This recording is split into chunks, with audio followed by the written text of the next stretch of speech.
সাবেক রাষ্ট্রপতি শাহাবুদ্দিন চুপ্পুর দেশ ত্যাগে নিষেধাজ্ঞা আসতে পারে অতি শীঘ্রই। বিএনপির সাথে একটা চুক্তিতে তিনি পদত্যাগ করেছেন, যে সেই চুক্তি হচ্ছে যে তাকে চিকিৎসার উদ্দেশ্যে বিদেশে যেতে দিতে হবে। আর তিনি যেহেতু তার রাষ্ট্রপতি পদ এখন আর নেই, একবার বিদেশে যেতে পারলে কশ্চিনকালও তিনি দেশে ফিরবেন না। কেন ফিরবেন না? তাকে দেশে গ্রেপ্তারের দাবি করা হচ্ছে, তার বিরুদ্ধে তদন্ত শুরু হয়ে গেছে, ট্রাইব্যুনালে অভিযোগ দায়ের করা হয়েছে, মামলা চলছে, দুদকে তদন্ত চলছে। বাংলাদেশ ব্যাংক যেহেতু এসালমের দখলে আছে, এই কারণে বাংলাদেশ ব্যাংক নতুনভাবে আলাদাভাবে তদন্ত করবে না বলছে। তাতে কি, আরো বিভিন্ন সংস্থা তদন্ত করবে। এদিকে জামাত এমন ভাবে নড়েচড়ে বসেছে, চুপ্পুর কাছ থেকে ইসলামী ব্যাংকের সমস্ত হিসাব নিকাশ জামাত আদায় করবে। কারণ এই চুপ্পু ইসলামী ব্যাংক দখল ধ্বংস এই প্রক্রিয়ার সাথে জড়িত। কিভাবে কি করেছে সব নারী নক্ষত্র জামাত বের করে ফেলেছে এবং ফাইলপত্র সব নাড়াচাড়া দিয়েছে, যার ফলে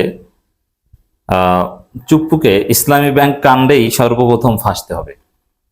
আদালতে জামাতের আইনজীবীরা যাচ্ছে, কাগজপত্র সব রেডি করেছে এবং জামাতের আইনজীবীরা ক্লিয়ার ব্যাখ্যা দিয়েছে, প্রেসিডেন্ট সহ নজির সহ ব্যাখ্যা দিয়েছে। অতএব এটা নিয়ে কোনো ইখতিলাফ নেই। সালাউদ্দিন আহমেদ কথিত সংবিধান মারানি যাই বলুন না কেন, ওটার কোনো দাম নাই। তিনি বলছেন যে ফৌজদারি মামলা করা যায় না। কে বলেছে? রাষ্ট্রপতি থাকা অবস্থা করা যায় না। রাষ্ট্রপতি নাই, এখন করা যায়, যে কোনো মামলা করা যায়, তাকে গ্রেপ্তার করা যায়, মোবাইল চুরির মামলা করা যায়, অস্ত্র মামলা করা যায়। এরশাদের বিরুদ্ধে হয়েছিল না? স্বর্ণ চুরির মামলা করা যায়। সাবেক রাষ্ট্রপতি এরশাদকে জেল খাটিয়েছিল বিএনপি সরকার, বলছে যে মামলা করা যায় না।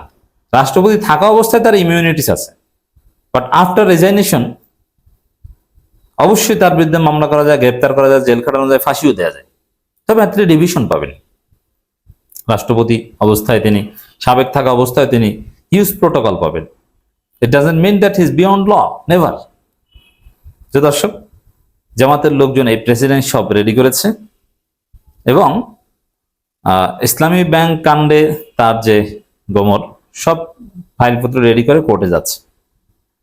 এই ইসলামী ব্যাংক কাণ্ডকে কেন্দ্র করেই দেখবেন, বা আরো যেসব অভিযোগ আছে, তাতে কোর্টের কাছ থেকে সর্বপ্রথম জামাত যে অর্ডারটা আনবে চুপ্পুর বিরুদ্ধে, যে তার দেশ তাকে নিষেধাজ্ঞা, তারপরে ধীরে ধীরে গ্রেপ্তার বা ওটা পরে পরোয়ানা জারি তদন্তের পর।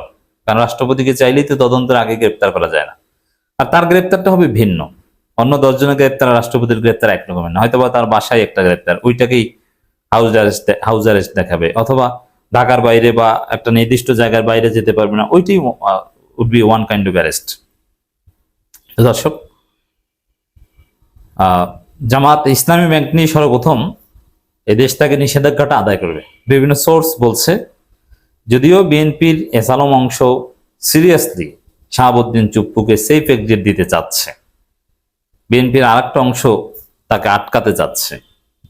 এই সব পরিস্থিতি একত্র করলে মিনিমাম শাহাবুদ্দিন চুপ্পুর দেশ থেকে নিষেধাজ্ঞা আসতে পারে।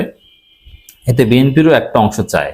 এখন এসালম অংশ যদি দেশ থেকে নিষেধাজ্ঞাটা উঠিয়ে দিতে পারে, বা এটা যদি না আসে, এটা ঠেকাতে পারে, that would be different. But so far দেশ থেকে নিষেধাজ্ঞা আসতে পারে, এটাই হচ্ছে সত্য কথা। তো দর্শক, আমার দেশ এ বিষয়ে একটা চমৎকার রিপোর্ট করেছে। আমার দেশও এটা জানে। খবরটা দেখেন। ফেসে যাচ্ছেন চুপ্পু। মানে চুপ্পু, যে বিষয়টা আবারও ক্লারিফাই করতে হয়, যে হ্যাঁ, চুপ্পুর সাথে বিএনপি সরকারের চুক্তি হয়েছে যে আপনি সেফ এক্সিট পাবেন, সমস্যা নেই।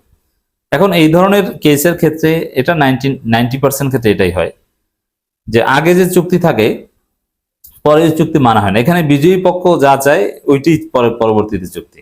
যেমন মোদির সাথে তারেক রহমানের চুক্তি হয়েছিল, 3টা শর্ত ছিল, কিন্তু তারেক রহমান ক্ষমতা আসার পর এখন আর মোদিকে চেনে না।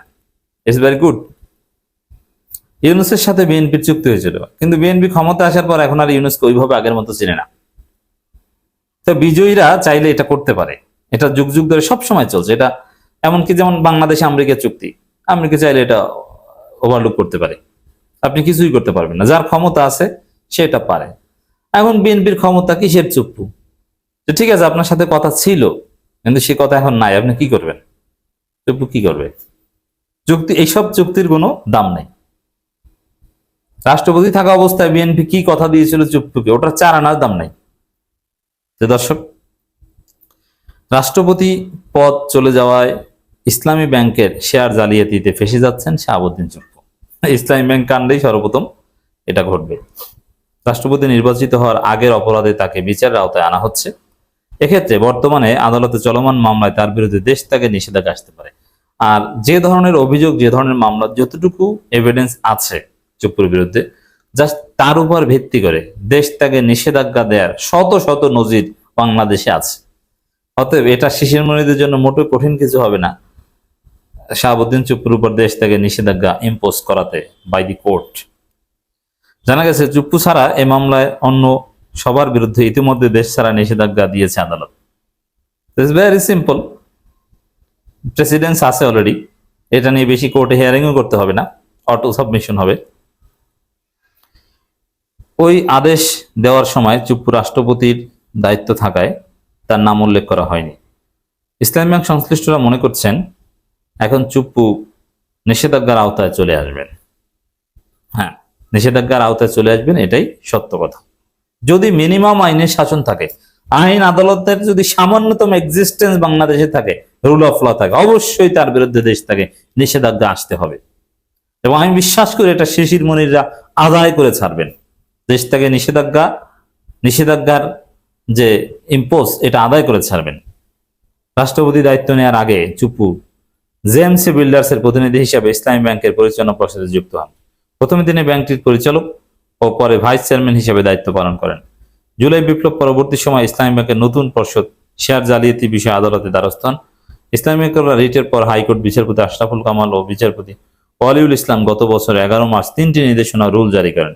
নির্দেশনা 3টি ছিল: 5 আগস্টের পর ইসলামী ব্যাংকের বোর্ড ভেঙে দেওয়ার আগের বোর্ড পরিচালক ঋণ জালিয়াতি জড়িত থাকায় আদালতের অনুমতি ছাড়া বিদেশে যেতে পারবে না, তাদের ব্যাংক হিসাব জব্দ থাকবে এবং কোম্পানি জেএমসি বিল্ডার্সের কোনো শেয়ার হস্তান্তর করতে পারবে না, মানে যেটাকে বলে শেয়ার ফ্রিজ। পাশাপাশি বাংলাদেশ ফাইন্যান্সিয়াল ইন্টেলিজেন্স ইউনিট এই বিষয়ে প্রতিবেদন দাখিলের নির্দেশনা দেওয়া হয়। পরে 2025 সালের 29 অক্টোবর প্রতিবেদন দাখিল করে বাংলাদেশ ফাইন্যান্সিয়াল ইন্টেলিজেন্স ইউনিট, কিন্তু দীর্ঘদিন এই বিষয়ে শুনানি হয়নি। আদালতের জমা দেওয়া সেই তদন্ত প্রতিবেদনে জেএমসি বিল্ডার্সের মাধ্যমে ব্যাংকের শেয়ার নিয়ন্ত্রণ এবং এসালম গ্রুপের স্বার্থ রক্ষায় চুপ্পুর ভূমিকার কথা উল্লেখ করা হয়েছে। এর মানে চুপ্পু অলরেডি ফেসে গেছেন, তার বিরুদ্ধে তদন্ত প্রমাণ সব রেডি, একদম সর্বোচ্চ পর্যায়ে তদন্ত, ফাইন্যান্সিয়াল ইন্টেলিজেন্স ইউনিটের রিপোর্ট সব কোর্টে সব রেডি। জাস্ট বিষয়টা ছিল এতদিন তিনি রাষ্ট্রপতি ছিলেন, যার ফলে রাষ্ট্রপতির বিরুদ্ধে আইন অনুযায়ী কোনো ব্যবস্থা নেওয়া যায় না, রাষ্ট্রপতি আইনের ঊর্ধ্বে, এটা সাংবিধানিক অধিকার তার, যার ফলে এতদিন কিছু হয়নি। এখন রাষ্ট্রপতি নাই, এই রেডিমেড কেসে তিনি ফাঁসবেন, প্রমাণিত কেসে। Just only because of being president এতদিন ইমিউনিটিস পেয়েছেন, এবার খেলা হবে। অতএব অচিরেই রাষ্ট্রপতি চুপ্পুর বিরুদ্ধে দেশ থেকে নিষেধাজ্ঞা আসতে পারে ইনশাআল্লাহ।